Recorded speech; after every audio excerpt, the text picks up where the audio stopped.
Hi everyone, let's talk resources. Thank you to Ella. I have had a question in from Ella saying, what resources should we provide to delegates? What do organizations expect us to provide as the training provider?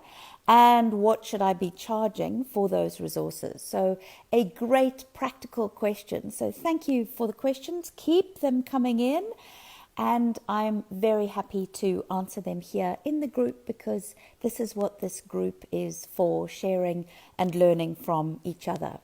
So when it comes to resources, I find that it's expected to give a delegate workbook.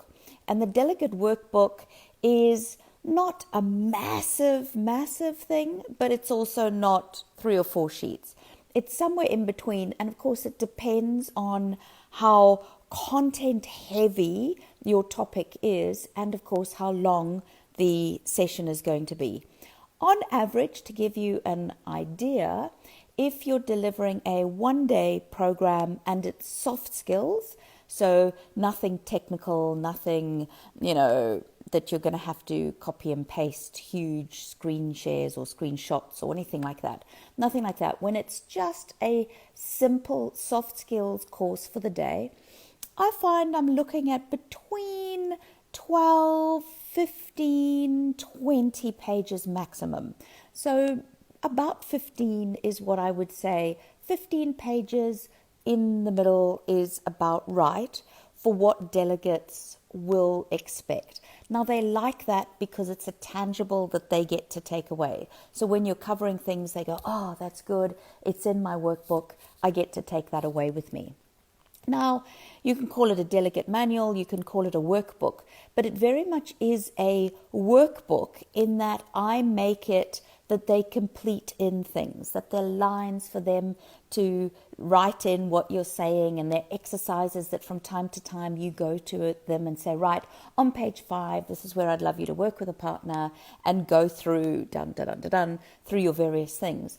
Because that's going to keep them engaged. It's going to keep everyone doing something different, and it's going to help the information to stick. So I would never make my workbook text heavy, just paragraph after paragraph on teaching them what you're teaching them. I would always make it complement what you're going through. So of course it complements your PowerPoint presentation. So everything's in order in the workbook as your PowerPoint is in order, and you're going to elaborate and teach, and then from time to time there's going to be some key things that they can go to the workbook in. Okay, so as far as other resources to give, when it's a in the room live training, I always put the workbooks. I put some nice colored paper so that if you get people who are doodlers and want to doodle, or extra notes, or sometimes we have activities that I say grab a piece of paper and please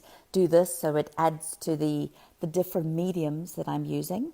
And I always give them a pen. So sometimes people bring pens, some people don't, but I always think it's nice.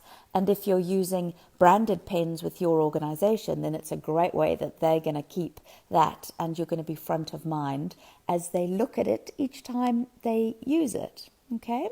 And I also do name cards. So I print branded name cards, those ones that sit as a little pyramid. So it's thick card made into a little pyramid, and then they write their own names onto the name cards.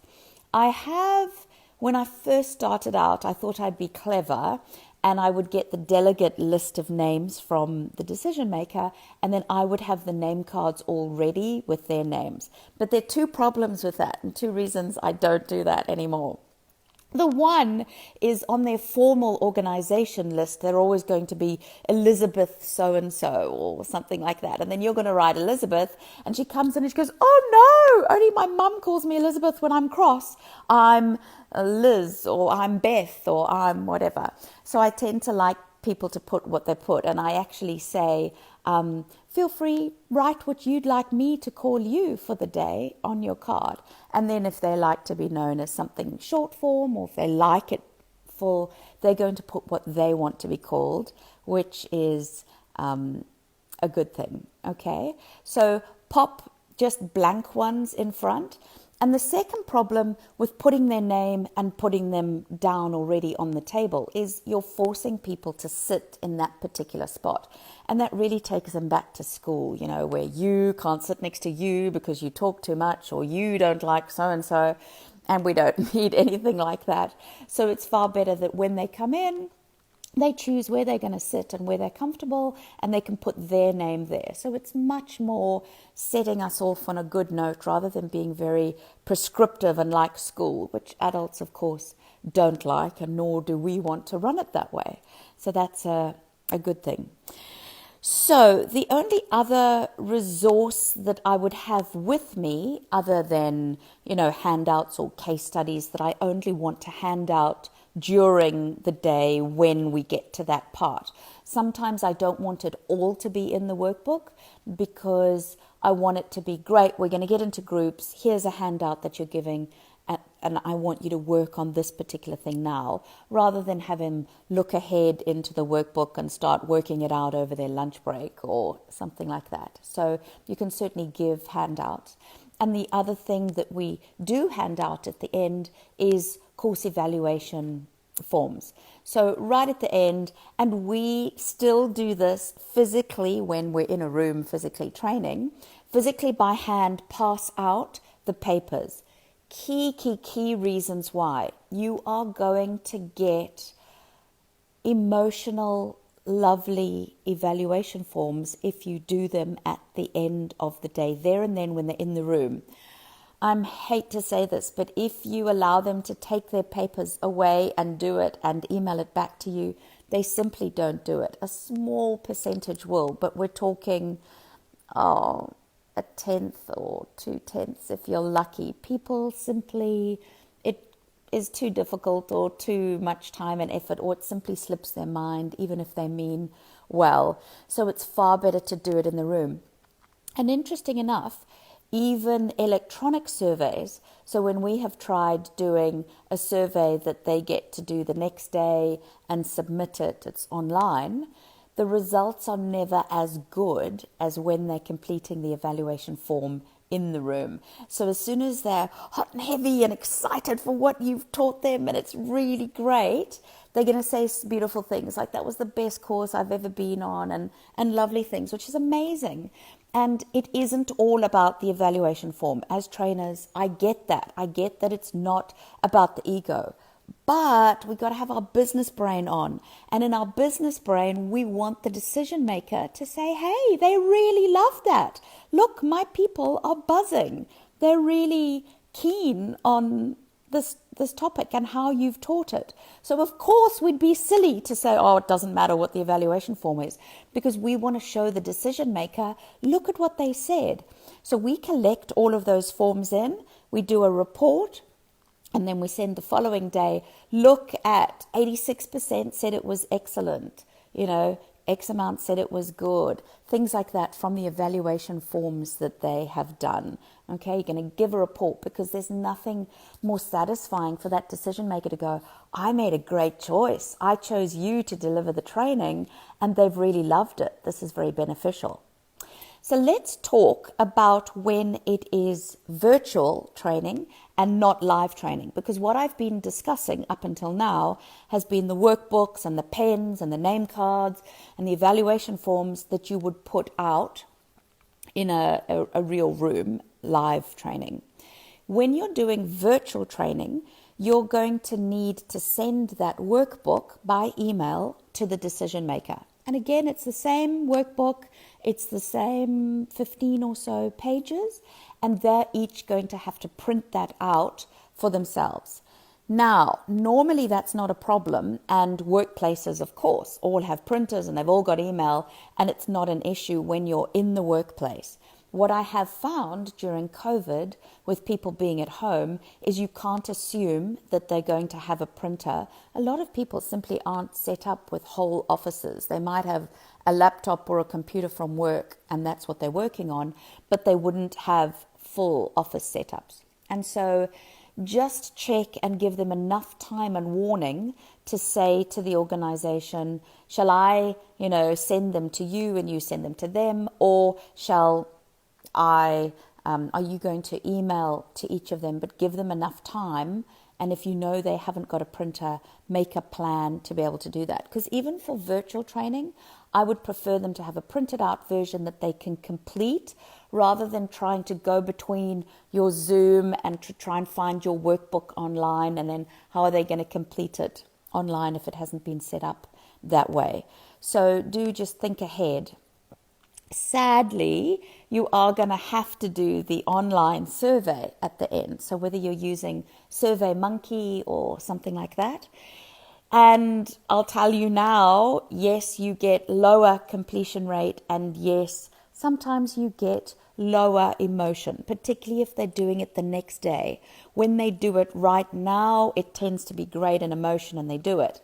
So one way around this might be to give yourself time at the end and to say the evaluation form has been sent out. Let's take some minutes now, please, before the end of the course to complete it. I'm giving you the time now. Here's the link. Please go to the link. Please complete it. Then you're almost forcing them to do it now. And I don't like to force anyone, but we've got to be sensible that sometimes if you send it the following day, and give them to the end of, the next day to complete it, you often only get 3 or 4 out of 10 that you're wanting back. And it's pretty sad because people are busy. They've got other things going. Whereas if you make it in the actual time that the course is, you're more likely to get them to actually complete it. Okay? So when it's virtual, you need to email through in advance the workbook and say on the workbook, this is copyright protected, and have your business so that people can't then, simply because they've got it by email, make sure it's a PDF that you're sending and not a Word document. Okay? And the last part of the question that I got from Ella was pricing. And here I want to cover a few insider secrets about what to do with pricing, because there are some key things that people aren't going to tell you. So I'm going to share some secrets because I don't want you to have to figure it out yourself. So here's the thing. If it's going to be a training session for a small amount of people, say 10 or 12 in an organization, then you're going to want to include the cost of printing and putting those workbooks together, because there's something quite nice for the client when you say this price includes this and this and this and this, and a comprehensive delegate workbook is something that's included. So that's really great, and they go, great, okay, I'm not having to spend extra. Here is what I have found in my years of experience is when you can get around it when it's going to be for lots of people. So say they've asked you to speak at a conference, and sure, for a conference and a keynote, even if it's a 90-minute, you're not going to want to give comprehensive workbooks. It's not worth it. You'd never do something pages and pages, but you might do 2 or 3 double sides that you're going to cover in your notes in the conference. Now, here's the thing. You can charge a price, and then you can say to the decision maker, would you like optional workbooks for the delegates or not? Excuse me. And then they can choose. And that here, because it's big numbers, like say it's a conference for 300, here's where you can make great money if you say, I will charge you cost, which it is cost to do. You will be doing it, of course. And then you would say it's going to be. Now, if it's a very small, 3 or 4 pages, then you might charge $5 a person. And if it's a workbook that they want, which is a bound workbook, you can charge sort of $15 if it's got a back and a front and a spine, things like that. You could charge $15. So you can see how that, on top of your conference fee, is really good. If you're able to charge $300 by $15 for the workbook, it's well worth you doing. Now, talking about workbooks with the printing, nowadays the beauty is you can have digital printing agencies print those workbooks for you on demand very quickly and easily. And you don't have to print lots. You can literally have them print the 10 or the 12 that we're talking about for a particular group. If you're saying, I'll do customer service training for 10 of your people, then you can simply email the digital printer that you like to work with. They will print it, they will use your branding, everything that's on the email that you've sent, and they will either deliver it to you if that's what you would prefer, if you're then going to travel, interstate or anything to see them, or they will send it directly to them. So make sure it's really clearly labeled with the decision maker, care of, Judith Wilson, things like that, so that it's going to get to them, because there's nothing worse than not being able to find your delegate workbooks on the day. So I would arrange it with the company and say, this is going to come, it's going to come to reception, please hold it for me for the morning. But that's great when you think about that you don't have to head down to a printing and get it printed and get it bound and wait for it and hope like mad it's ready when you collect it. You can simply email it through, they print it for you, they can even send it to the client. That's really good to be able to do if, when we get to travel again, you don't want to travel. Say you've got 3 days of training a particular client and they're different groups, so you need different workbooks for each day. That can get really heavy when you are saying, I've got 12 and 12 and 12. It's a lot of workbooks to have to take in your hand luggage or in your luggage on an aeroplane. But that would be a good problem to have again, wouldn't it, when we're allowed onto aeroplanes and allowed to travel? Yay! I think we're all getting cabin fever at home and wanting to travel and get out there and start doing what we love to do. But in the meantime, we will be happy with virtual training and making a big difference that we have with virtual training. Great. So hello, Kelly. Thank you for being live. Thank you for watching. And hello, Ella. Thank you. I'm glad you were able to be on this one for me to answer your questions. So the question was, what resources should we give? What do organizations expect us to give? And what can we charge for it? So to recap, it's a workbook, a pen, extra colored paper. I make the room look good with colored paper that matches my branding so that it looks nice set up in the room, and a name card. That's pretty much all they expect to give you. They're going to have the equipment in the room and you're going to take your laptop with you. And when it's virtual training, simply to send ahead the email, the workbook to print, and the link for them to do their online survey at the end. So that's the difference when it's virtual or live. And the pricing, I tend to price it in when it's small numbers for a one-day program, and when it's a big keynote, I give them the option of, this is the price for the keynote, and would you like them to have? And sometimes they say, oh no, they can just take notes, or they're not used to getting notes for a keynote. And other times they go, oh, that'd be really nice. We like our people to have takeaways from the event, so please do. And then they're happy to pay. Okay, so that's answered that question for you. Please keep the questions in. I love them coming in because it gives me really tangible things that I know you are questioning and needing to know from me, and I can give you such practical advice. Please keep the questions coming in. If anyone has anything to add to resources, what you give them, if you give them nice knick-knacky things that are branded to take away, share some of those with us, and I'd love to see your comments. Thanks, everyone. Have a great day. Bye.